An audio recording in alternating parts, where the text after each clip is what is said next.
জেলা প্রশাসকদের জনগণের সেবক হিসেবে কাজ করার নির্দেশ প্রধানমন্ত্রী তারেক রহমানের।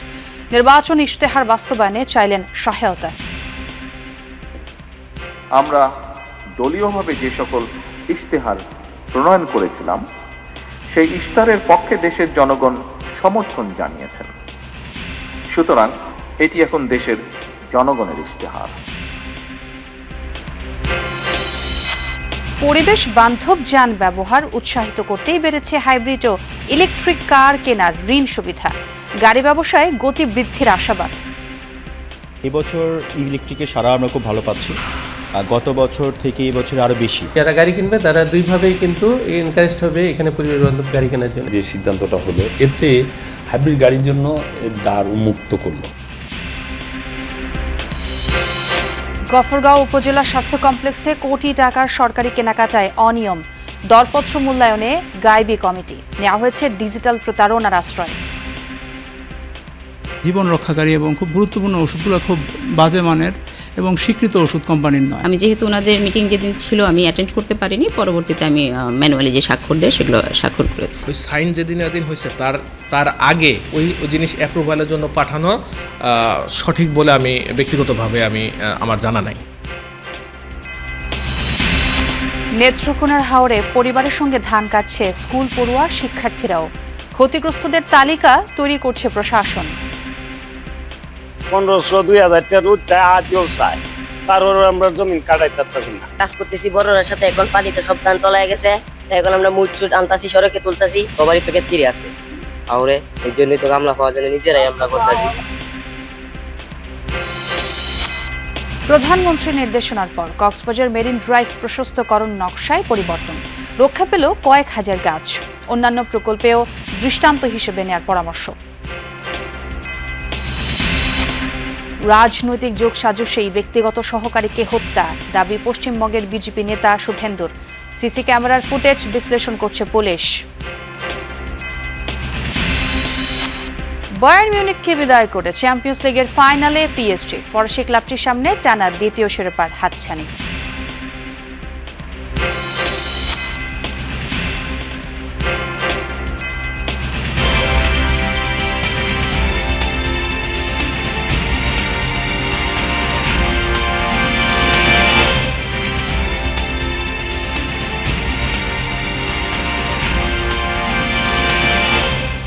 আমন্ত্রণ যমুনা নিউজে, সঙ্গে আছে আমি ছোয়া খন্দকার। আর এতক্ষণ শিরোনাম দেখছিলেন। সরকার এমন একটি প্রশাসন চায় যেখানে জনগণ কোনো ধরনের হয়রানি ছাড়া সেবা পাবে। বাংলাদেশ অ্যাডমিনিস্ট্রেটিভ সার্ভিস অ্যাসোসিয়েশনের বার্ষিক সম্মেলনে এই কথা বলেছেন প্রধানমন্ত্রী তারেক রহমান। তিনি বলেন, জনগণ বিএনপির নির্বাচনী ইশতেহারে সমর্থন দিয়েছে, তাই এটি এখন জনগণের ইশতেহার। প্রধানমন্ত্রী জানান, 4 দিনের জেলা প্রশাসক সম্মেলনে সরকারের লক্ষ্য, উদ্দেশ্য ও কার্যক্রম হাতে কলমে জানানো হয়েছে ডিসিদের। তাদের জনগণের সেবক হিসেবে কাজ করার নির্দেশনা দেন তিনি। জেলা প্রশাসক সম্মেলনের সমাপনী অধিবেশন শেষে বাংলাদেশ চীন মৈত্রী সম্মেলন কেন্দ্রে বাংলাদেশ অ্যাডমিনিস্ট্রেটিভ সার্ভিস অ্যাসোসিয়েশনের সঙ্গে সভা করেন প্রধানমন্ত্রী তারেক রহমান। এরপর প্রধানমন্ত্রীর সঙ্গে নৈশভোজে অংশ নেন ডিসি এবং বিভাগীয় কমিশনাররা। শেষ দিনে বিভিন্ন মন্ত্রণালয় এবং বিভাগের সঙ্গে ডিসিদের 9টি কার্য অধিবেশন ছিল। 4 দিনের জেলা প্রশাসক সম্মেলনে সরকারের লক্ষ্য, উদ্দেশ্য ও কর্মসূচি সম্পর্কে কর্মকর্তাদের অবহিত করেন প্রধানমন্ত্রী। বলেন, বিএনপির ইশতেহারে দেশের জনগণ সমর্থন দেয়ায় এটি এখন জনগণের ইশতেহারে পরিণত হয়েছে। তাই জনস্বার্থে নেওয়া সরকারের কাজগুলো বাস্তবায়নের প্রধান দায়িত্ব এখন জনপ্রশাসনের। দেশ এবং জনগণের কল্যাণে আমরা দলীয়ভাবে যে সকল ইশতেহার প্রণয়ন করেছিলাম সেই ইশতেহারের পক্ষে দেশের জনগণ সমর্থন জানিয়েছেন। সুতরাং এটি এখন আর বিএনপির দলীয় ইশতেহার নয়, বরং এটি এখন দেশের জনগণের ইশতেহার। এটি এখন জনগণের জন্য সরকারের ইশতেহার। সুতরাং এখন ইশতেহার বাস্তবায়নের পালা। মাঠ প্রশাসনকে সেবাগ্রহীতাদের প্রতি আন্তরিক ও সহানুভূতিশীল হওয়ার পাশাপাশি সরকারি দপ্তরে সাধারণ মানুষের দ্রুত ও হয়রানিমুক্ত সেবা নিশ্চিতের তাগিদ দেন প্রধানমন্ত্রী। আমরা কথায় কথায় বলি জনগণ রাষ্ট্রের মালিক, জনগণ যদি সত্যিই রাষ্ট্রের মালিক হয়, তাহলে এই মালিক অর্থাৎ সেবা গ্রহীতা যারা, তারা যখন অফিস আদালতে তাদের সমস্যা নিয়ে যান, তারা যেন আপনাদের সেবায় কিছুটা হলেও রাষ্ট্রের মালিকানা অনুভব করতে পারেন, সেটি নিশ্চিত করা কিন্তু আপনাদের দায়িত্বের একটি অংশ বলে আমি মনে করি। প্রধানমন্ত্রী আরও বলেন, তরুণদের জনশক্তিতে রূপান্তর করতে পারলে তারাই হবে দক্ষ জনসম্পদ। এ সময় তিনি কর্মকর্তাদের মানুষের উপকার করার মানসিকতা নিয়ে সামনে এগোনোর আহ্বান জানান। ভবিষ্যতে এসব বিষয়গুলোর প্রতি আরো মনোযোগী এবং যত্নবান থাকার জন্য আমি আপনাদের দৃষ্টি আকর্ষণ করছি। উপস্থিত বিভাগীয় কমিশনার এবং জেলা প্রশাসক বৃন্দ, রাষ্ট্রের সবচেয়ে বড় সম্পদ হলো জনগণের বিশ্বাস। সরকার এবং প্রশাসনের স্বচ্ছতা ও জবাবদিহিতার মাধ্যমে জনমন এই বিশ্বাস কিন্তু ধীরে ধীরে গড়ে ওঠে। এই ব্যাপারেও আপনারা যত্নবান থাকবেন বলে আমি দৃঢ়ভাবে বিশ্বাস করি। রাষ্ট্র ও সমাজে ধর্মীয় এবং সামাজিক মূল্যবোধ জাগিয়ে রাখতে সম্ভাব্য সকল উপায় বের করার উপর গুরুত্ব আরোপ করেন প্রধানমন্ত্রী। বলেন, পরিবারগুলো ধর্মীয় এবং সামাজিক মূল্যবোধে উজ্জীবিত থাকলে রাষ্ট্রীয় মূল্যবোধও জাগ্রত হবে। যথারীতি কাজ শুরু করবেন আপনারা। অলক হাসান, যমুনা নিউজ, ঢাকা। পদ্মা ব্যারেজ প্রকল্পের বিষয়ে দ্রুত সিদ্ধান্ত নেবে সরকার। সচিবালয়ে প্রধানমন্ত্রীর সঙ্গে বৈঠক শেষে জানিয়েছেন পানি সম্পদ মন্ত্রী শহীদ উদ্দিন চৌধুরী আনি। বলেছেন, প্রাথমিক আলোচনা হয়েছে তিস্তা মহাপরিকল্পনা নিয়েও। অন্যদিকে শিক্ষা ব্যবস্থায় মূল্যবোধ ও আনন্দ ভিত্তিক শিক্ষার সংস্কৃতি গড়ে তোলার পরিকল্পনার কথা জানিয়েছেন শিক্ষামন্ত্রী ডক্টর আনাম এহসানুল হক মিলন। ভারতের গঙ্গা নদীর উপর নির্মিত ফারাক্কা বাঁধের কারণে বাংলাদেশের উত্তর পশ্চিমাঞ্চলের জনজীবনে বিরূপ প্রভাব পড়ে। বর্ষায় তীব্র নদী ভাঙ্গন আর শুষ্ক মৌসুমে খা খা করে প্রমত্তা পদ্মা। মরুকরণের ফলে ক্ষতিগ্রস্ত হয় সাধারণ মানুষ, কৃষি ও পরিবেশ। দীর্ঘদিন ধরে পদ্মা ব্যারেজ নির্মাণের দাবি জানিয়ে আসছে ক্ষতিগ্রস্তরা। এবার সরকারের উচ্চ পর্যায়ে ব্যারেজ প্রকল্প নিয়ে জোরালো আলোচনা চলছে। সচিবালয়ে প্রধানমন্ত্রী তারেক রহমানের সঙ্গে পানি সম্পদ মন্ত্রী জানান, খুব শীঘ্রই এই প্রকল্পটি একনেকে উপস্থাপন করা হবে। সকল দিক বিবেচনায় জনস্বার্থে এই প্রকল্পটি সারা বাংলাদেশের পানির প্রবাহ, ভূগর্ভস্থ পানির লেভেল এবং কৃষি প্রধান এলাকা হিসাবে সব দিকে সবাইকে আমরা কিভাবে সমন্বয় করতে পারি সেই দিকে আমরা বিশেষ নজর দিয়েছি। এদিন বৈঠকে তিস্তা মহাপরিকল্পনা নিয়েও প্রাথমিক আলোচনা হয়েছে বলে জানিয়েছেন পানি সম্পদ মন্ত্রী। তিস্তা মহাপরিকল্পনা সেটি আরেকটা গুরুত্বপূর্ণ প্রজেক্ট। এই প্রজেক্টটি নিয়েও খুব প্রাথমিকভাবে আলোচনা হয়েছে। মাননীয় প্রধানমন্ত্রী দুইটা জেলা যাচ্ছেন, সেটা হলো চাঁদপুর এবং ফেনী। ফেনীতে যাবেন 25 মে এবং চাঁদপুর যাচ্ছেন 16 মে, এবং অন্যান্য কর্মসূচির সঙ্গে খালখনন কর্মসূচিও ওনার কর্মসূচি অন্তর্ভুক্ত রয়েছে। এদিন প্রধানমন্ত্রীর সঙ্গে বৈঠক করেন শিক্ষামন্ত্রী এহসানুল হক মিলন। এ সময় অষ্টম থেকে দ্বাদশ শ্রেণী এবং স্নাতক পর্যায়ে বিএনসিসির কার্যক্রম সম্প্রসারণের নির্দেশনা দেন প্রধানমন্ত্রী। পরে মন্ত্রী জানান, দেশের পারিবারিক ও ধর্মীয় মূল্যবোধের অবক্ষয় রোধে সরকার ইতিমধ্যে নীতিগত আলোচনা শুরু করেছে। আমাদের সোসাইটিতে ভ্যালুজের যে অবক্ষয় ঘটেছে, এটা ফ্যামিলি ভ্যালুজ হোক, রিলিজিয়াস ভ্যালু হোক, এই ভ্যালুজকে এখন থেকে আপহোল্ড করতে হবে। তাদেরকে যেন দক্ষ মানব সম্পদে আমরা রূপান্তর করতে পারি, তাদের মাঝে সুনাগরিকের গুণাবলী আমরা তৈরি করতে পারি একটা ডিসিপ্লিন ফোর্স হিসেবে, যেখানে আগামীর বাংলাদেশ বিনির্মাণে সমৃদ্ধ এবং স্বনির্ভর জাতি গঠনে তারা সক্রিয় ভূমিকা রাখতে পারে।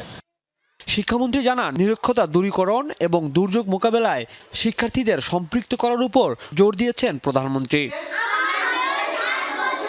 রাজীব আহমেদ, যমুনা নিউজ, ঢাকা। চীন ও বাংলাদেশের মধ্যে রাজনৈতিক আস্থা জোরদার এবং উন্নয়ন কৌশলের সমন্বয়ে ঐকমত্য হয়েছে। বেইজিংয়ে দ্বিপাক্ষিক বৈঠকে দুই দেশের পররাষ্ট্রমন্ত্রীরা এক চীন নীতির প্রতি সমর্থন ও সার্বভৌমত্ব রক্ষায় একে অপরকে সহযোগিতার অঙ্গীকার করেছেন। পররাষ্ট্রমন্ত্রী ডক্টর খলিলুর রহমানের প্রথম চীন সফরে গুরুত্ব পেয়েছে তিস্তা নদীর সমন্বিত ব্যবস্থাপনা ও পুনরুদ্ধার প্রকল্প। বৈঠকে বেল্ট অ্যান্ড রোড সহযোগিতার পাশাপাশি অর্থনীতি, ডিজিটাল বাণিজ্য ও শিল্প খাতে যৌথ কাজের সিদ্ধান্ত হয়। এ সময় চীনের 15তম পঞ্চবার্ষিক পরিকল্পনার প্রশংসা করে বাংলাদেশ। এছাড়া রাখাইন থেকে বাস্তুচ্যুত রোহিঙ্গাদের নিরাপদ প্রত্যাবাসনে চীনের মধ্যস্থতা ও সহায়তা অব্যাহত রাখার আশ্বাস দেন চীনা পররাষ্ট্রমন্ত্রী মাননীয় ওয়াং ই। মধ্যপ্রাচ্যে শান্তি প্রতিষ্ঠা এবং ফিলিস্তিন ইস্যুতে বৈশ্বিক স্থিতিশীলতা রক্ষায় দুই দেশ একযোগে কাজ করার প্রত্যয় ব্যক্ত করে। পররাষ্ট্রমন্ত্রী খলিলুর রহমান চীনা প্রতিনিধি দলকে বাংলাদেশ সফরের আমন্ত্রণ জানান। হাইব্রিড এবং বৈদ্যুতিক গাড়ি কেনায় বাড়ছে ঋণ সুবিধা। জ্বালানি সাশ্রয়ী পরিবেশ বান্ধব এই গাড়ি ক্রয়ে একজন গ্রাহক সর্বোচ্চ ৮০ লাখ টাকা পর্যন্ত ব্যাংক ঋণ পাবেন। বাংলাদেশ ব্যাংক বলছে, জ্বালানি নির্ভর গাড়ি থেকে বেরিয়ে পরিবেশ বান্ধব গাড়ি ব্যবহারে সাধারণ মানুষকে উৎসাহিত করতেই এই উদ্যোগ নেওয়া হয়েছে। এর ফলে গাড়ি ক্রয়ে সুবিধা পাবেন গ্রাহক, যা ব্যবসাকেও সম্প্রসারিত করবে। যানজটের এই নগরীতে স্বাচ্ছন্দ্যে চলাচলের জন্য বাড়ছে ব্যক্তিগত গাড়ির ব্যবহার। বছরে সড়কে নামে প্রায় ২১,০০০ রিকন্ডিশন গাড়ি। তবে জ্বালানি খরচ বিবেচনায় পরিবর্তন এসেছে পছন্দে। অনেকেই ঝুঁকছেন হাইব্রিড গাড়িতে। বর্তমানে মোট আমদানির ৭০ থেকে ৮০% হাইব্রিড গাড়ি। সম্প্রতি এ তালিকায় যুক্ত হয়েছে বৈদ্যুতিক গাড়িও। এটা পরিবেশ বান্ধব, ফুয়েল ইকোনমি আর পাওয়ার বেশি পাওয়া যায়, তো এই জন্য হাইব্রিড গাড়িটা বেশি সবাই চুজ করে। আপনার হাইব্রিড গাড়ি যে সাশ্রয়, এটা তো নন হাইব্রিড গাড়িটা জীবনে ওরকম হয় না।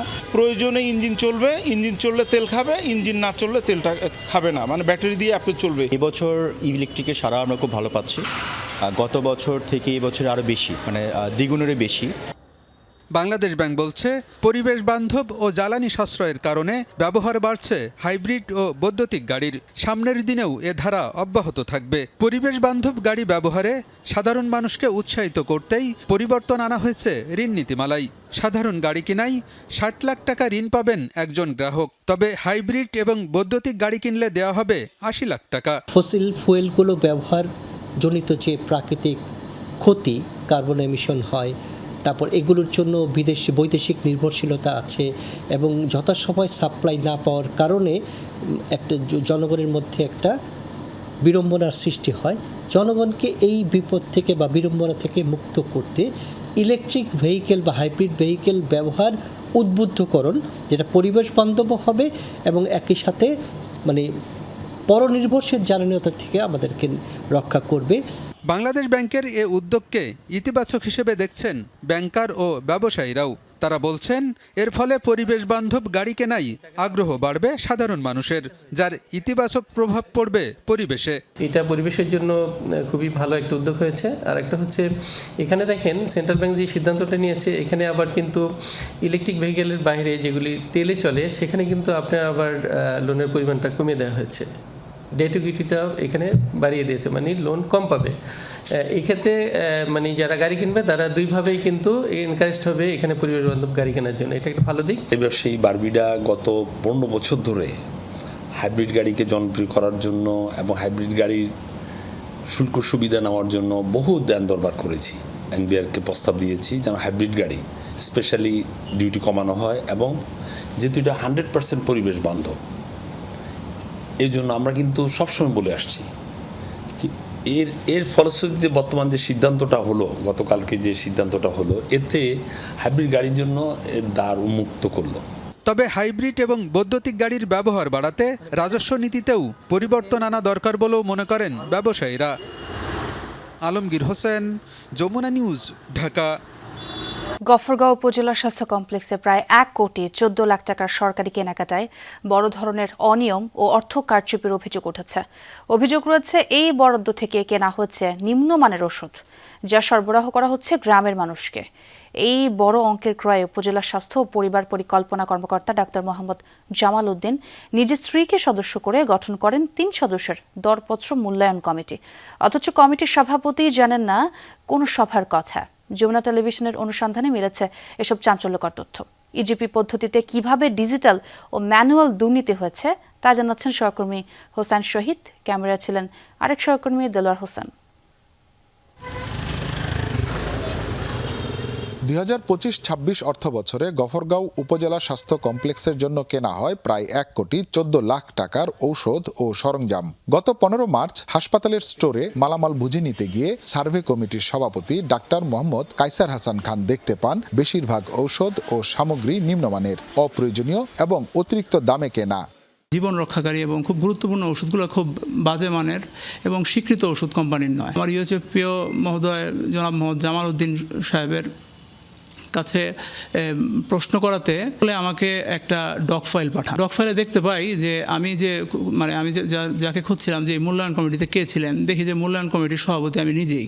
তার অভিযোগ, এই কেনাকাটার জন্য তাকে সভাপতি করে কোনো দরপত্র মূল্যায়ন কমিটির সভাই হয়নি, বরং অফিস প্রধান ডাক্তার মোহাম্মদ জামাল উদ্দিন নিজেই ইজিপিতে সভাপতির আইডি খুলে টেন্ডার প্রক্রিয়া সম্পন্ন করেছেন। আমার অফিস প্রধান কেনাকাটার জন্য উনি নিজেই আইডি পাসওয়ার্ড তৈরি করে হয়তো আমার আইডি পাসওয়ার্ড তৈরি করে উনি ব্যবহার করেছেন। তথ্য অধিকার আইনে সভার রেজুলেশনের কপি চেয়েও মেলেনি কোনো তথ্য। পরে অনুসন্ধানে পাওয়া যায় কমিটির রেজুলেশন, যেখানে সদস্যদের স্বাক্ষরের ঘর ফাঁকা। একই ফাইলের ভিন্ন কপিতে সভাপতির স্বাক্ষরও আলাদা। এছাড়া কমিটিতে সদস্য করা হয় অফিস প্রধানের স্ত্রী ডাক্তার শামিমা সুলতানাকে। তিনি জানান 2025 সালের 30 ডিসেম্বরে সভা হলেও তিনি অংশ নেননি তাতে। আমি যেহেতু ওনাদের মিটিং যেদিন ছিল আমি অ্যাটেন্ড করতে পারিনি, পরবর্তীতে আমি ম্যানুয়ালি যে স্বাক্ষর দেয় সেগুলো স্বাক্ষর করেছি।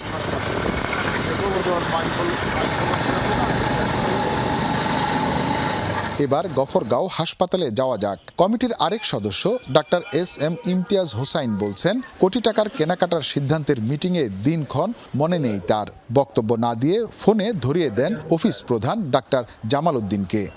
এই কাগজপত্রের কাজ বা মিটিং এই ধরনের কাজগুলো হয়ে গেছে সম্ভবত গত বছর। এখন আমার ঠিক সঠিক মনে পড়তেছে না যে মিটিংয়ে আমি মিটিং হয়েছে কিনা, উপস্থিত ছিলাম কি।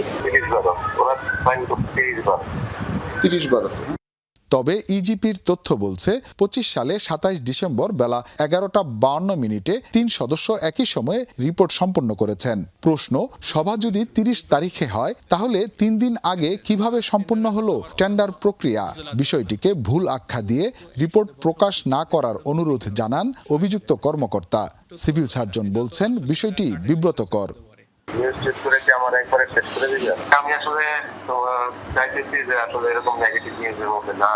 ওই সাইন যেদিন হয়েছে তার আগে ওই জিনিস অ্যাপ্রুভালের জন্য পাঠানো সঠিক বলে আমি ব্যক্তিগতভাবে আমার জানা নাই। বিভাগীয় স্বাস্থ্য পরিচালক জানিয়েছেন তদন্ত করে ব্যবস্থা নেওয়া হবে। অভিযোগগুলো তদন্তর পরে আমি আমার মতামত সহ আমি আমার ঊর্ধ্বতন কর্তৃপক্ষ ডিজি অফিস এবং মিনিস্ট্রিকে জানাবো। ওয়ার্ল্ড সার্জিক্যাল নামের ঠিকাদারি প্রতিষ্ঠানের সরবরাহ করা এসব ওষুধ ও সরঞ্জামের প্রায় 60% এরই মধ্যে হাসপাতালে পৌঁছেছে, যা বিতরণ করা হচ্ছে রোগীদের মধ্যে। যখন সরকারি হাসপাতাল থেকে কোনো ঔষধ নেন তাহলে তারা আস্থা রাখেন সরকারের উপরে যে ভালো জিনিসটি পাচ্ছেন তারা। তবে বাস্তবতা বলছে ভিন্ন কথা। সংশ্লিষ্টরা বলছেন, ঔষধ কেনার ক্ষেত্রে যদি অনিয়ম বা দুর্নীতি ঘটে থাকে তাহলে এর সাথে যারা যারা জড়িত প্রত্যেককেই শাস্তির আওতায় আনা হোক। হুসাইন শাহিদ, যমুনা নিউজ, ময়মনসিংহ। নেত্রকোনায় তলিয়ে যাওয়া ধান ঘরে তুলতে মাঠে নেমেছেন শিক্ষার্থীরা। শ্রমিক সংকটে যখন মাঠ থেকে ধান তোলা যাচ্ছে না, তখনই পরিবারের সদস্যদের সাহায্যে এগিয়ে এসেছে তারা। এদিকে সরকারি হিসেবে জেলায় 22,000 হেক্টর জমির ধান ক্ষয়ক্ষতির কথা বলা হলেও এর দ্বিগুণ ক্ষতি হয়েছে বলে দাবি কৃষকের। কেউ 5ম শ্রেণীর শিক্ষার্থী, কেউ বা 7ম শ্রেণীর। পরিবারের বছরের খোরাকিটুকু বাঁচাতে মাঠে নেমেছেন তারা। সম্প্রতি অতিবৃষ্টি আর পাহাড়ি ঢলে তলিয়ে যায় নেত্রকোনার হাওড়াঞ্চলের উঠতি বোরো ধান। জলাবদ্ধ জমিতে নামানো যায়নি হারভেস্টার মেশিন, দ্বিগুণ মজুরি দিয়েও পাওয়া যায়নি পর্যাপ্ত শ্রমিক। এ অবস্থায় ঘরে বসে থাকেনি স্কুলের শিক্ষার্থীরা। ধান বাঁচাতে পরিবারের সাথে নেমে পড়েন মাঠে। কামলা তো পাওয়া যায় না, সবারই তো কেটে আছে আউরে, এই জন্যই তো কামলা পাওয়ার জন্য নিজেরাই আমরা করতেছি। আমরা কাজ করতেছি বড়রার সাথে, এখন পালিতে সব ধান তলায় গেছে, তাই এখন আমরা মুচুট আনতাছি, সড়কে তুলতাছি। বাসা তো খাবার টাবার নাই, মানে কাজ কাম সবাই করতেছে, কারো পাওয়া যায় না, টাকা লাগে অনেক, সবারই কেটে আছে, সবাই করতেছে। তা আমরা এলাম হেল্প করতে, আমাদের তো কার মতো কিছু নাই করে। প্রশাসনের তথ্য মতে প্রাথমিকভাবে জেলার ৭০,০০০ কৃষকের ২২,০০০ হেক্টর জমির ধান ক্ষতিগ্রস্ত হয়েছে। এখনও অনেক জমির ধান তলিয়ে থাকায় দুর্ভোগের শেষ নেই হাওড়াঞ্চলের কৃষকের। ১৫০০-২০০০ টাকা রোজ চায়, আদিও চায়, তারপরে আমরা জমিন কাটাই পারতাছি না। তারপরে কি করা মাবুত বানলে নিজেরাই গেলাত পারি কাটিয়ে আনিয়ে তুলতাছি। কোরাকটা তো আপাতত তুলন লাগবে। কাটা আনির মতন লইছি, এটা লই টই দিলে হুয়া টুয়া কিছু লোন যাব আর দ্বিতীয় ব্যক্তি নষ্ট হয়। মানে আমি যে কি করবাম, আমার ১০০ কাঠা জমিন এই যে পানি তলে হচ্ছে, এই যে পাবলিক কান্দাকুটি করতেছে, এই মানে করার কিছু নাই। ক্ষতিগ্রস্ত চাষিদের ৩ মাসের খাদ্যসহ আর্থিক সহায়তার আশ্বাস দিয়েছেন খাদ্য প্রতিমন্ত্রী। ৩ মাসের জন্য মাননীয় প্রধানমন্ত্রী ঘোষণা দিয়েছেন। যদি দেখা যায় যে আরো বাড়ানো প্রয়োজন, বাড়ানো হবে। তারা যেন তাদের জীবনের মিনিমাম যে প্রয়োজনগুলো, এই প্রয়োজনগুলো রাষ্ট্র থেকে যেন তারা মেটাতে পারে। এখনও ক্ষয়ক্ষতির নিরূপণের কাজ করছে স্থানীয় প্রশাসন। দ্রুত ক্ষতিগ্রস্তদের তালিকা করে সংশ্লিষ্ট দপ্তরে পাঠানো হবে বলে জানিয়েছেন জেলা প্রশাসনের কর্মকর্তা। পরিবারের সদস্য সংখ্যা আমরা একজন কৃষকদের পরিবারে ৫ জন করে গড় হিসাব করে আমরা ওভাবে ডাটা কালেক্ট করতেছি। যাদের বেশি ক্ষতিগ্রস্ত এবং সেটাকে আমরা ডাটা সময় যারাই ক্ষতিগ্রস্ত কেউ বাদ যাবে না, আশা করি আমরা এটাকে পূর্ণাঙ্গ ভাবে করতে পারব। নেত্রকোনা ১,৮৫,০০০ হেক্টর জমিতে বোরোর আবাদ হয়েছে। হাওরে আবাদ হয়েছে ৪২,০০০ হেক্টর জমিতে। তাপস সরকার, যমুনা নিউজ। প্রতিবেদনটি দেখলাম। এবার একটু হাওড়ার পরিস্থিতি জানবো। আজকে কি পরিস্থিতি? সুনামগঞ্জ যেতে চাই, সহকর্মী সোহানুর রহমান রয়েছেন সেখানে। সোহান, আজকের পরিস্থিতি কেমন দেখছেন? বৃষ্টি হয়েছে কিনা, কি অবস্থা সেখানে?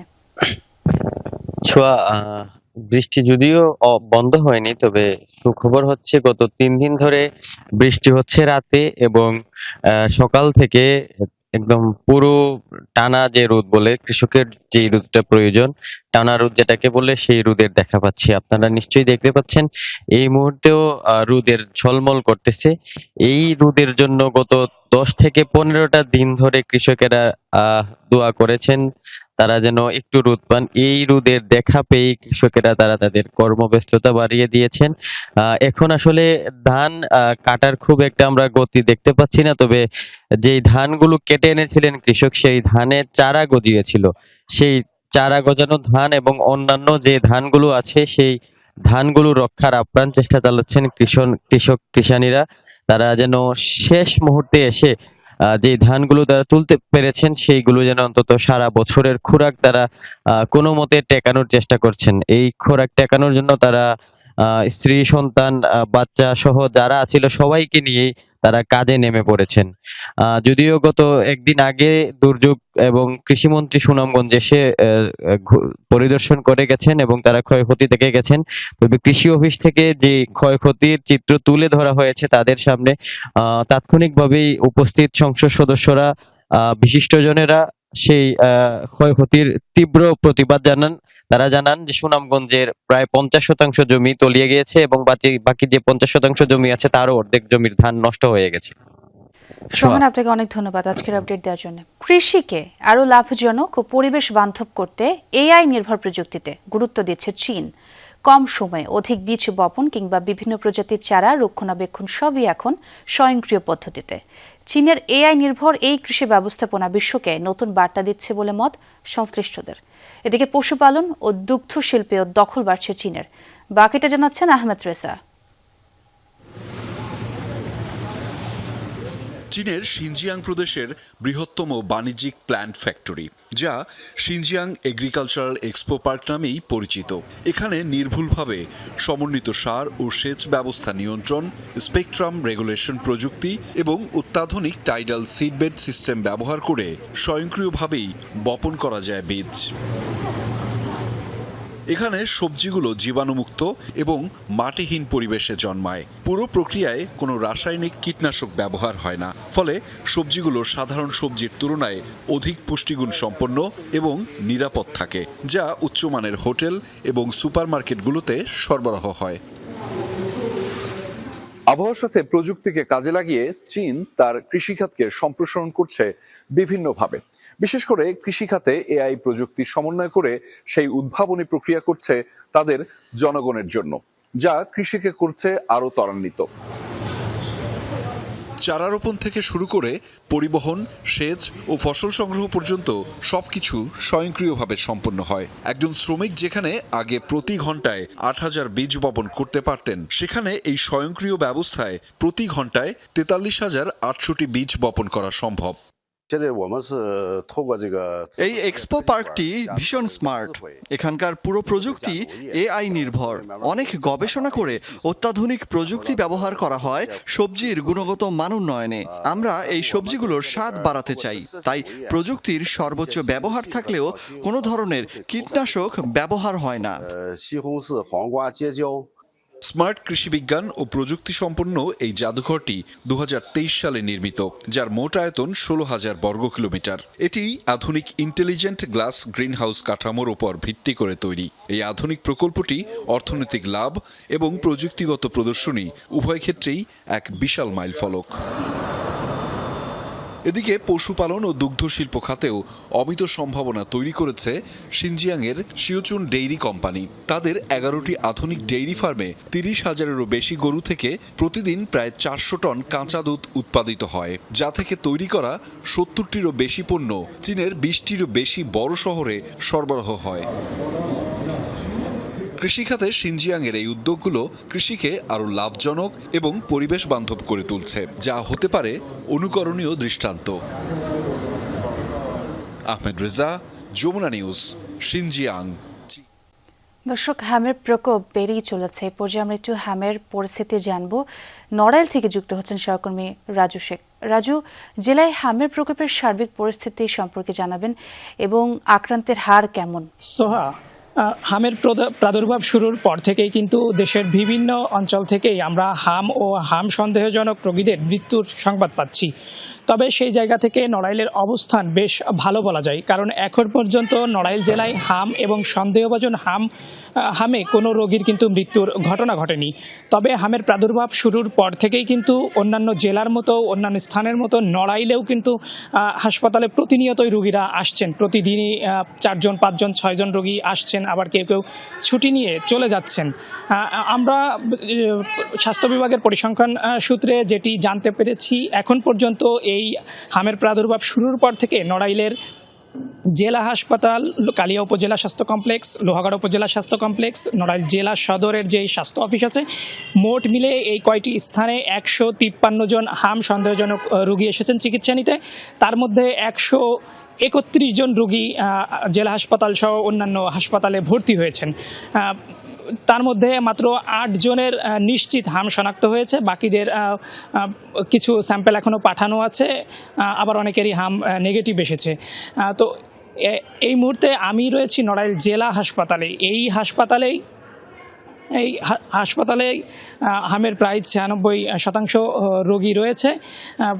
তো এখানে শয্যা সংকট এবং চিকিৎসা সংকটে তারা বেশ কিন্তু ভোগান্তিতে পড়তে হচ্ছে তাদেরকে। সো এই ছিল নড়াইল থেকে হামের সর্বশেষ। অনেক ধন্যবাদ রাজু। একসঙ্গে হাত ধরাধরি করে চলছে উন্নয়ন ও প্রকৃতি রক্ষা। উদাহরণ হলো প্রশস্তকরণাধীন Cox's Bazar Teknaf ৮০ kilometre marine drive সড়ক। কয়েক হাজার গাছ রক্ষায় নকশায় সামান্য অ্যালাইনমেন্ট পরিবর্তন করেছে বাস্তবায়নকারী সংস্থা। ভবিষ্যতে অন্য প্রকল্প বাস্তবায়নে প্রধানমন্ত্রীর এই নির্দেশনাকে উদাহরণ হিসেবে নেয়ার পরামর্শ সংশ্লিষ্টদের। একপাশে সবুজের সমারোহ নিয়ে উঁচু পাহাড়, অন্য পাশে উত্তাল সমুদ্রের ঢেউ আছড়ে পড়ছে বালিয়াড়ির বুকে। দুয়ের বুক ছিঁড়ে প্রশস্ত পিচ ঢালা পথ। কক্সবাজার থেকে টেকনাফের সাবরাং পর্যন্ত এই মেরিন ড্রাইভ পাড়ি দিতে ছুটে আসেন দেশ বিদেশ থেকে অসংখ্য পর্যটক। ২ লেনের সড়ক ভার বহন করতে না পারায় প্রকল্প নেওয়া হয় ৪ লেন করার। সিদ্ধান্ত হয় কাটা হবে প্রায় ৬,০০০ গাছ। নির্মাণ কাজ এগিয়ে চলছিল গাছ কেটেই। এরই মধ্যে কাটা পড়েছে প্রায় ৩,০০০। বাকি গাছগুলোর হয়তো ভাগ্য প্রসন্ন। বিষয়টি প্রধানমন্ত্রী তারেক রহমানের নজরে এলে তিনি গাছ রেখেই বাকি কাজ করার নির্দেশ দেন। এ থেকে প্রায় ৩,০০০-এরও অধিক গাছ এই মেরিন ড্রাইভ এলাকা থেকে অপসারিত হয়েছে বিভিন্ন সময়ে। তবে আমাদের মাননীয় প্রধানমন্ত্রীর এই ঘোষণার পর থেকে এখন পর্যন্ত নতুন করে কোনো গাছ এখান থেকে অপসারিত হয় নাই। এখন আমাদের ধারণা অনুযায়ী যে 1800 থেকে 2000 গাছ এখনো বিদ্যমান আছে। পর্যটক ও পরিবেশবাদীরা বলছেন, প্রধানমন্ত্রীকে যেন বারবার এমন নির্দেশনা আর দিতে না হয়। যেসব গাছ কাটা পড়েছে সেগুলোর স্থলে যেন নতুন গাছ লাগানো হয়। উন্নয়নে ভাবা হয় পরিবেশ ও প্রাণ প্রকৃতি। মেরিন ড্রাইভের সৌন্দর্য হচ্ছে এই মেরিন ড্রাইভের দুই পাশে সারি সারি গাছ। এই গাছগুলো কেটে ফেললে মেরিন ড্রাইভের সৌন্দর্য নষ্ট হয়ে যাবে। পরিবেশের ক্ষতি না করে গাছ পাহাড় এবং নদী খাল বিল যেন বড় না করে উন্নয়নগুলো করা হয়। মাটি ধরে রাখার জন্য এই ঝাউ গাছগুলো অত্যন্ত উপযোগী। দেশের বাইরে থেকেও কিছু গাছ এনে লাগানো হয়, ওগুলো কিন্তু আরো সৌন্দর্য বর্ধন করবে। এমন কোনো উন্নয়ন আমরা চাই না যে উন্নয়ন করতে যাইয়া আমাদের অস্তিত্ব নিয়ে টানাটানি হবে, অস্তিত্ব বিপন্ন হবে। ডেভেলপমেন্টের কাজটা শেষ হবে তখন যাতে আবার নতুনভাবে এখানে বনায়ন করা হয়, কিছু অর্নামেন্টাল ট্রি এবং কিছু যাতে পরিবেশ রক্ষা হয়, এরকম কিছু রেয়ার ট্রি যাতে এখানে লাগানো হয়। স্থানীয়দের মতে মেরিন ড্রাইভ টেকসই করতেও ঝাউগাছ সহ বিভিন্ন প্রজাতির গাছ দরকার। সড়ক প্রশস্তকরণের কাজটি বাস্তবায়ন করছে বাংলাদেশ সেনাবাহিনীর 16 ও 17 engineering construction battalion. Zubair Rifat, Jamuna news. নিষেধাজ্ঞা অমান্য করে রাজশাহীর পুঠিয়া রাজবাড়ী এলাকায় ঐতিহাসিক একটি দোতলা ভবন ভেঙে ফেলেছে স্থানীয় এক ব্যক্তি। বড় শিব মন্দির আর দোল মন্দিরের মাঝের এই বাড়িটি ছিল রাজপরিবারের দারোয়ানের বাসভবন। প্রত্নতত্ত্ব অধিদপ্তর আর স্থানীয় প্রশাসন বলছে, খবর পেয়ে বাড়ি ভাঙার কাজ বন্ধ করা হয়েছে। এর প্রত্নতাত্ত্বিক মূল্য বিবেচনায় হেরিটেজ হিসেবে সংরক্ষণ করা হবে। ঐতিহাসিক পুঠিয়া রাজবাড়ির বিস্তৃত এলাকায় অবস্থিত এই ভবনটি রাজপরিবারের দারোয়ানের বাসভবন হিসেবে পরিচিত ছিল। জনশ্রুতি রয়েছে 19 শতকের দিকে এই বাড়িতেই থাকতেন রাজপরিবারের দারোয়ান নিতাই সিং। গত 14 এপ্রিল মনিরুল ইসলাম নামের স্থানীয় এক ব্যক্তি বাড়িটি ভাঙার কাজ শুরু করেন। প্রত্নতত্ত্ব অধিদপ্তর থেকে বাধার মুখে প্রথমে না ভাঙার প্রতিশ্রুতিও দেন, পরবর্তীতে সেই প্রতিশ্রুতিও রাখেননি। মনিরুল ইসলামের দাবি, বাড়িটি তার দাদা 1957 সালে একজন মাড়োয়ারির কাছ থেকে কিনেছিলেন। পরে এই বাড়িতে পরিবার নিয়ে বসবাস করছেন তারা। জমির সকল কাগজপত্র তার কাছে রয়েছে। আমার নিজের যেহেতু বসত বাড়ি, আমি প্রয়োজনে ভেঙে ফেলছি, এটা আমার কোনো মনেই হয়নি। কাগজপাতি সব ওকে। কি ওকে বলে? ওকে বলতে আমাদের 4 ভাইয়ের নামে দিয়েছে, খারিজ আছে, খাজনা আছে। ঐতিহাসিক এই স্থাপনা ভেঙে ফেলায় ক্ষোভ প্রকাশ করেছেন স্থানীয়রা। এখানে যে ভাঙার পর এখানে যে প্রাচীন একটা ঐতিহ্য ছিল, ভাঙার পর সেই ঐতিহ্যটা আর নাই। দেখতে খারাপ লাগে, যদিও পুরাতন একটা বিল্ডিং, ঐতিহ্যবাহী, দীর্ঘদিন থেকে দেখে আসছি, এখন নাই। এটা না ভাঙে আগে জানতে হতো যে এটা ভাঙা যাবে কিনা। এগুলা সরকার দেখুক বা আমাদের পুঠিয়া যে কাস্টোরিয়ান আছে উনি দেখে এগুলার সংস্কার করার ব্যবস্থা নিলে পুঠিয়ার জন্য ভালো হয়। প্রত্নতত্ত্ব অধিদপ্তর বলছে, কারো নিজের সম্পত্তি হলেও প্রত্নতাত্ত্বিক মূল্য থাকায় তা হেরিটেজ হিসেবে সংরক্ষণ করা হবে। পুরাকীর্তির যে আইন আছে 68 সংশোধিত 1976 এর 19-এর 3 ধারা এবং 19-এর 1, 2 এবং 12-র 3 ধারায় আছে যে কোনো পুরাকীর্তির আশেপাশে এর নষ্ট হয়, বিনষ্ট হয়, কোনো ক্ষতিগ্রস্ত করে, এই ধরনের স্থাপনার আশেপাশে কোনো কিছু ভাঙা যাবে না, নতুনভাবে তৈরি করা যাবে। প্রশাসন বলছে, প্রত্নতাত্ত্বিক মূল্য থাকায় বাড়ি ভাঙার কাজ বন্ধ করে দেয়া হয়েছে। যেহেতু ব্যক্তি নামীয় রেকর্ড, সেই রেকর্ডের বিষয়ে কোনো ব্যবস্থা নেওয়ার কোনো উদ্যোগ থাকে আমাদেরকে জানাতে, এবং আমরা সেই বিষয়ে ব্যবস্থা নিব। তবে আপাতত আমরা কাজ বন্ধ রেখেছি এবং এটি সংরক্ষণের জন্য আর্কিওলজি উদ্যোগ নিলে আমরা সে বিষয়ে ব্যবস্থা নিব। ইওনো বলেন, সংরক্ষণের জন্য প্রত্নতত্ত্ব অধিদপ্তর উদ্যোগ গ্রহণ করলে উপজেলা প্রশাসনের পক্ষ থেকে সকল ব্যবস্থা নেওয়া হবে। তারেক মাহমুদ, যমুনা নিউজ, রাজশাহী। তীব্র যানজটে অতিষ্ঠ লক্ষ্মীপুর পৌরবাসী। প্রধান সড়কে ব্যাটারি চালিত অটোরিকশা আর ফুটপাতে হকারদের দৌড়াতে এই ভোগান্তি। সংশ্লিষ্ট কর্তৃপক্ষের গাফিলতি ও অব্যবস্থাপনাকে দায়ী করছেন ভুক্তভোগীরা। পুলিশ সুপার বলছেন, যানজট নিয়ন্ত্রণে হিমশিম খেতে হচ্ছে। তবে এই ব্যাপারে কথা বলতে নারাজ দায়িত্বপ্রাপ্ত পৌর প্রশাসক। মূল সড়ক থেকে অলিগলি সব জায়গারই একই হাল, যানজটে স্থবির জনজীবন। এই চিত্র লক্ষ্মীপুর পৌরসভার। শহরে প্রবেশের সবকটি পথে ব্যাটারি চালিত রিকশা, অটো আর সিএনজির দাপট। অতিরিক্ত যানবাহনের চাপে 2 কিলোমিটার পথ যেতে সময় লাগে 1 ঘন্টারও বেশি। তাছাড়া যত্রতত্র পার্কিং, প্রধান সড়কের ফুটপাতে ভ্রাম্যমাণ দোকান, মোড়ে মোড়ে সিএনজি ও অটোরিকশার স্ট্যান্ডের কারণে যানজট নিয়েছে স্থায়ী রূপ, যাতে অতিষ্ঠ পৌরবাসী। হকাররা যে যানজট করে, স্কুলের, কলেজের, প্রাইমারির কোনো ফলায় রাখতে পারে না। অটো জ্বালাতনের কারণে আমরা লক্ষ্মীপুরে বর্তমানে বসবাস করা অযোগ্য হয়ে গেছে। ধরেন উত্তর স্টেশন থেকে দক্ষিণ স্টেশন যাওয়া পর্যন্ত প্রায় আধা ঘন্টার চেয়ে বেশি সময় লাগে। ধরেন ইমার্জেন্সি অনেক রুগী যদিও আসে, মানে কি যে দুর্ভোগে পড়ে। এর জন্য সংশ্লিষ্ট কর্তৃপক্ষের গাফিলতি আর অব্যবস্থাপনাকে দায়ী করছেন ভুক্তভোগীরা। ড্রেনের উপরে বিভিন্ন গাড়ি ঘোড়া রাখি দিই।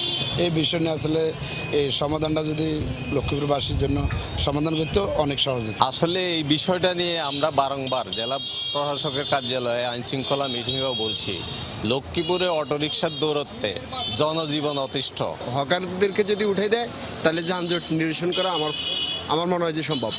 পুলিশ সুপার জানালেন, যানজট কমাতে প্রতিনিয়তই হিমশিম খেতে হচ্ছে। তবে এ বিষয়ে ক্যামেরার সামনে কথা বলতে নারাজ পৌর প্রশাসক। আমাদের যে ট্রাফিক পুলিশ নিয়মিতভাবে কাজ করছে, আমাদের যে নিয়মিত জনবল তার চেয়ে বেশি পরিমাণ জনবল আমরা দিয়েছি। আমরা হকার উচ্ছেদ করার অনেকবার চেষ্টা করেছিও এবং আমরা আমাদের যে জেলা প্রশাসন রয়েছে তাদের কাছ থেকে আমরা মোবাইল কোর্টের মাধ্যমে আমরা চেষ্টা করেছি। 28 বর্গ কিলোমিটারের একটু বেশি আয়তনের পৌরসভায় প্রায় 5 লাখ মানুষের বসবাস। জারিন অর্নি, যমুনা নিউজ। বিধানসভা নির্বাচনের ফল ঘিরে আরও অস্থির হয়ে উঠেছে পশ্চিমবঙ্গ। বুধবার রাতে খুন হলেন বিজেপি নেতা শুভেন্দু অধিকারীর ব্যক্তিগত সহকারী চন্দ্রনাথ রথ। কলকাতার মধ্যমগ্রামে তার গাড়িতে গুলিবর্ষণের ঘটনা ঘটে, গুরুতর আহত হন গাড়ি চালকও। ঘটনাটি পূর্ব পরিকল্পিত হত্যাকাণ্ড ও এতে রাজনৈতিক যোগসাজশ রয়েছে বলে অভিযোগ করেছেন শুভেন্দু। এদিকে সিসিটিভি ফুটেজ যাচাই করে ব্যবস্থা নেওয়া হচ্ছে বলে জানিয়েছে পুলিশ। বুধবার স্থানীয় সময় রাতে বিজেপি নেতা শুভেন্দু অধিকারীর ব্যক্তিগত সহকারীর গাড়ি লক্ষ্য করে গুলি চালায় 2 অস্ত্রধারী। ছোড়া হয় 4 রাউন্ড গুলি। ঘটনাস্থলে প্রাণ হারান সহকারী চন্দ্রনাথ রথ। গুরুতর আহত হন গাড়ি চালক বুদ্ধদেব বেরা। গুলি চালিয়ে মোটরসাইকেলে পালিয়ে যায় অস্ত্রধারীরা। অতর্কিত হামলার পর শুভেন্দু অধিকারীর সহকারী ও গাড়ি চালককে নেওয়া হয় কলকাতার মধ্যমগ্রাম হাসপাতালে। মৃত্যুর খবর শুনে হাসপাতাল প্রাঙ্গণে ভিড় করতে শুরু করেন বিজেপি কর্মীরা। খবর পেয়ে রাত 12টার দিকে সেখানে যান বিজেপি নেতা শুভেন্দু অধিকারী। দাবি করেন হত্যাকাণ্ডটি পরিকল্পিতভাবে ঘটানো হয়েছে। पुलिस का डीजीपी का बात है। 2-3 दिन रेकी करके fully pre planned murder, police ने इन्वेस्टिगेशन चालू किया। स्टेट का सीनियर पुलिस ऑफिसर है। हम लोग बहुत पेनफुल हार्ट में ये जो मर्मांतिक हादसा हुआ। পুলিশ জানিয়েছে ঘটনাস্থলের সিসি ক্যামেরার ফুটেজে তথ্য পাওয়া গেছে, যা যাচাই করা হচ্ছে। বাজেয়াপ্ত করা হয়েছে একটি প্রাইভেট কার। জড়িতদের দ্রুত ধরার আশ্বাসও দিয়েছে আইন শৃঙ্খলা বাহিনী। অপরাধে ব্যবহৃত একটি গাড়ি জব্দ করা হয়েছে। সেটির নম্বর প্লেট বিকৃত করা ছিল। ব্যবহৃত নম্বর প্লেটটি শিলিগুড়ির একটি গাড়ির, কিন্তু সেটি নকল। ঘটনাস্থল থেকে কয়েকটি ব্যবহৃত কার্তুজ এবং তাজা গুলিও উদ্ধার করেছি। এখন পর্যন্ত সংগৃহীত তথ্যগুলো খতিয়ে দেখছি। এই মুহূর্তে শুধু এটুকুই জানাতে পারি।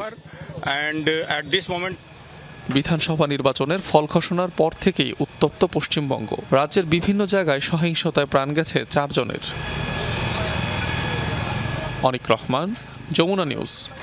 এদিকে শুভেন্দু অধিকারীর ব্যক্তিগত সহকারীর হত্যাকাণ্ডের ঘটনার তীব্র নিন্দা জানিয়েছে তৃণমূল কংগ্রেস।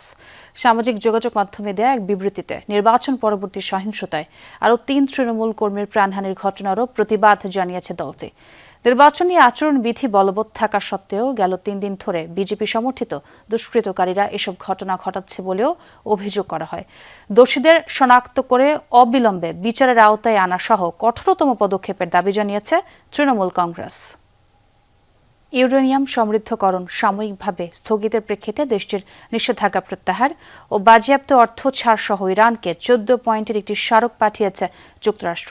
এক পাতা স্মারকটিতে রয়েছে হরমুজে দুপক্ষের বিধিনিষেধ তুলে নেওয়ার মতো শর্ত। একই সাথে ইরানকে পারমাণবিক অস্ত্র তৈরি ও ভূগর্ভস্থ স্থাপনা পরিচালনা বন্ধের কথা বলা হয়েছে। তেহরান সম্মত হলে আনুষ্ঠানিকভাবে যুদ্ধের ইতি টানার ঘোষণা দিয়ে ৩০ দিনের মধ্যে শর্তগুলো বাস্তবায়নের লক্ষ্যে কাজ শুরু করবে ওয়াশিংটন। দীর্ঘ ২ মাসেরও বেশি সময়ের টানাপোড়েনের পর শেষমেশ রণভঙ্গের ঘোষণা দিল যুক্তরাষ্ট্র। স্থায়ী যুদ্ধবিরতির লক্ষ্যে তেহরানকে একটি এক পাতার সমঝোতা স্মারক পাঠিয়েছে ওয়াশিংটন। নাম প্রকাশে অনিচ্ছুক 2 মার্কিন কর্মকর্তা ও সংশ্লিষ্ট বেশ কিছু সূত্র থেকে পাওয়া তথ্যের বরাতে এই খবর নিশ্চিত করেছে মার্কিন সংবাদভিত্তিক ওয়েবসাইট এক্সিওস। ডোনাল্ড ট্রাম্পের বিশেষ দূত স্টিভ উইটকফ ও জ্যারেড কুশনারের তৈরি করা প্রাথমিক খসড়াটি এরই মাঝে ইসলামাবাদের মধ্যস্থতায় পৌঁছেছে তেহরানের প্রতিনিধিদের হাতে। আগামী 48 ঘণ্টা সময়ের মাঝে খসড়াটিতে থাকা 14 দফা শর্তের ব্যাপারে ইরানের চূড়ান্ত মতামত আশা করছে যুক্তরাষ্ট্র। 14 পয়েন্টের এই স্মারকের প্রধান শর্ত ইউরেনিয়াম সমৃদ্ধকরণ স্থগিত করবে ইরান। বিনিময়ে দেশটির উপর বহাল থাকা নিষেধাজ্ঞা তুলে বিশ্বের বিভিন্ন দেশে আটকে থাকা বিলিয়ন বিলিয়ন ডলারের তহবিল অবমুক্ত করবে যুক্তরাষ্ট্র। এরই মাঝে ইরানের ইউরেনিয়াম সমৃদ্ধকরণ স্থগিত থাকার সময়সীমা নিয়ে চলছে দরকষাকষি। যুক্তরাষ্ট্র 20 বছরের সময়সীমা দাবি করলেও ইরান বলছে 5 বছর। দুপক্ষ সমঝোতায় আসলে 12 থেকে 15 বছরের মাঝে নির্ধারিত হতে পারে সময় বলে ধারণা করছেন সংশ্লিষ্টরা। সমঝোতা স্মারকের শর্তানুযায়ী কখনোই পারমাণবিক অস্ত্র তৈরি কিংবা ভূগর্ভস্থ কোনো পারমাণবিক স্থাপনা পরিচালনা করতে পারবে না ইরান। অনুমতি দিতে হবে জাতিসংঘের স্ন্যাপ ইন্সপেকশন কিংবা আকস্মিক পরিদর্শনেও। যুক্তরাষ্ট্রের আরোপিত অন্যতম গুরুত্বপূর্ণ শর্ত ইরানের মজুতকৃত উচ্চমাত্রার ইউরেনিয়াম স্থানান্তরের ইস্যুটিও এবার রয়েছে স্মারকটিতে। সমঝোতার অংশ হিসাবে ইউরেনিয়ামের মজুত ত্যাগের বিনিময়ে যুক্তরাষ্ট্রের জব্দকৃত $2000 কোটি ফেরত পাবে ইরান, যার ফলে এ দফায় এ বিষয়ে কিছুটা নমনীয় অবস্থানে থাকতে পারে তেহরান বলে মনে করছেন অনেকে। এছাড়াও চলমান সংঘাতের অন্যতম গুরুত্বপূর্ণ ইস্যু হরমুজের পথে যাতায়াতের উপর আরোপিত বিধিনিষেধ তুলে নেবে দুপক্ষই। স্মারকের উল্লেখিত শর্তগুলোতে ইরান সম্মতি দিলে আগামী 30 দিনের মাঝে ধাপে ধাপে গুরুত্বপূর্ণ এই প্রণালীটি থেকে সেনা প্রত্যাহার, নৌ অবরোধ ও সকল সামরিক বিধিনিষেধ তুলে নেবে ওয়াশিংটন। সমঝোতা স্মারকটিতে স্বাক্ষর করা মাত্রই আনুষ্ঠানিকভাবে শেষ হবে যুদ্ধ। শেষ পর্যন্ত এই চুক্তি হবে কিনা তা নিয়ে যথেষ্ট সন্দেহ থাকার পরও হরমুজে এরই মাঝে কমেছে ওয়াশিংটনের সামরিক তৎপরতা, যা চলমান যুদ্ধের অবসান ঘটিয়ে সমঝোতায় পৌঁছানোর প্রথম জোরালো সম্ভাবনা বলে মনে করছেন বিশ্লেষকরা। সাবরিনা নুসরাত, যমুনা নিউজ। দর্শক, এ ছিল যমুনা নিউজ। এতক্ষণ যারা সঙ্গে ছিলেন সবাইকে ধন্যবাদ।